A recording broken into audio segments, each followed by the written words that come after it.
Hey, Steve, JJ Weisman is with us, and obviously with everything going on in the news, oh boy, it's a nightmare in Wall Street today. Obviously, it's what's interesting is all the Mexico stuff. Mexico is totally business as usual again, 100% back to normal. Like it's like the world, and then all of a sudden, okay, we're back. Yep. However, what I don't think folks understand, and I think usually they live in Iran. And that regime doesn't realize we can make a cat box out of them in about 30 seconds, and also can all of their enemies. And for them to attack who they're attacking, and you'll notice there's been no retribution from Russia, because Russia is one sanction away from being a third world country. Right. There's nothing on their shelves. No retribution from China. We're their biggest customer. North Korea doesn't have anything but little signs up that say, hey, we got a ski resort, which is next actually it's usually a movie set. So all those people that we're afraid of, you just saw the reaction, which was exactly this. It was literally, I mean, nothing happening. So, and I'm only speaking not whether it was right or wrong. I'm only speaking in terms of how it has affected kind of global perception in terms of monetary stuff, oil and everything else. And we're going to be talking to Patrick on later today. But Steve JJ Weisman, our favorite guy, our oldest guest, and our oldest guest. Oh wow! No, he's not. He's actually not. But there's a ton of Iran cyber attacks that are on the rises because of. Steve, how are you, sir? Good to see you, bud. Terrific. And yeah, I was thinking about that. I probably am your oldest guest. Yeah, well, you're our longest running guest. How about that? Talk to us about the cyber attacks, the Iran, because obviously it's just another excuse for when things like this happen. It's another excuse for people to come out of the woodwork, right? Yeah, and what we're going to see is there are Iranian hackers from the government, and Iran has hacked into American hospitals, the Boston Children's Hospital back in, I think it was 2020. They hacked into a New York dam and trying to get into infrastructure. This has gone on for a number of times, and it's almost funny. What'll happen is the FBI, they will identify the Iranian hackers, they will indict them as they've done a number of times, and that's where it ends, because Iran is obviously not going to extradite them.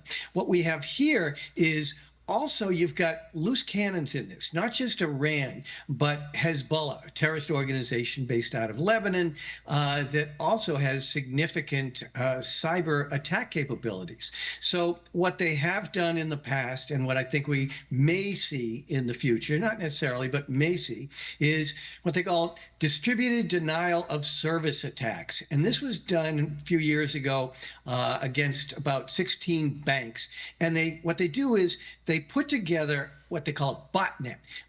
They infect computers and internet devices, connected devices around the world, and they flood the particular site with traffic to take it down because it just can't handle it. It's not the worst thing in the world. It is an inconvenience, and it just more looks like we can make a problem for you.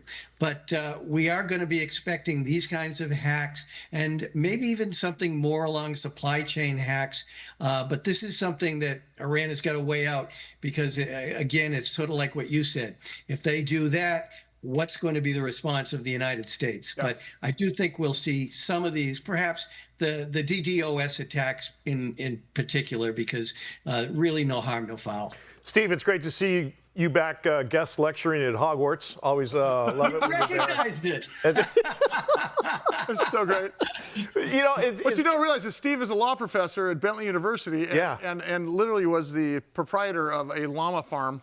Actually, I think they were just a couple of pets, a llama farm, and so he fits right into that. Well, he was talking merry mouth to me, Versailles, and I went Hogwarts. As far as his background is. I'm not a Harry Potter fan. It's all right. I didn't recognize it. Steve, sometimes there's the the bad characters like Iran is, and then there's the copycats as well. Is this a great point for people to jump in who might think that all these countries are looking over here at this shiny object in Iran, and they're not paying attention to what's going on over here as far as cyber attacks, things like that? Yeah, and they may even try and make it look like it is coming from Iran. Okay. So the scammers take advantage of absolutely everything that goes on in the news, and obviously the war with Iraq is news. So they will be doing this, and also you have to look at we have the federal agency that is charged with defending the country against cyber attacks is part of the Department of Homeland Security. It's called CISA. And CISA is presently not really fully funded because of the partial shutdown. But on top of that, the Trump administration knocked out about a third of their employees the year before. So they're not exactly operating at full speed, which makes the country a bit more vulnerable at this time for the scammers to take advantage of the situation. Hey, Steve, we got about a minute left here, but Mary's got a really important question for you. I just want to talk about the data brokers and all. I believe a Senate report came out talking about the dangers. They're there to help us, but did they hurt us? Yeah, all too often what we're finding is these data brokers, which are largely unregulated, have all of this information from public databases, and also it gets sold like social media sells information about it. So they got a lot of information. They have been hacked numerous times and the information stolen. And then the Senate report found out that not knowingly, but negligently, they've been selling this information to scammers who don't even want to hack. So we really have to be careful whenever we get a phishing or any kind of email, text message, or whatever. Even if it sounds legitimate and it's something that we're involved with, it may be from someone who's stolen this info from a data broker.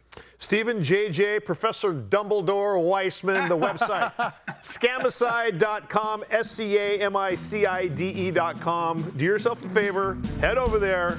You normally end up saving yourself a lot of time, some money, and a lot of pain. And like he likes to say, things are not as bad as you think. They are far worse.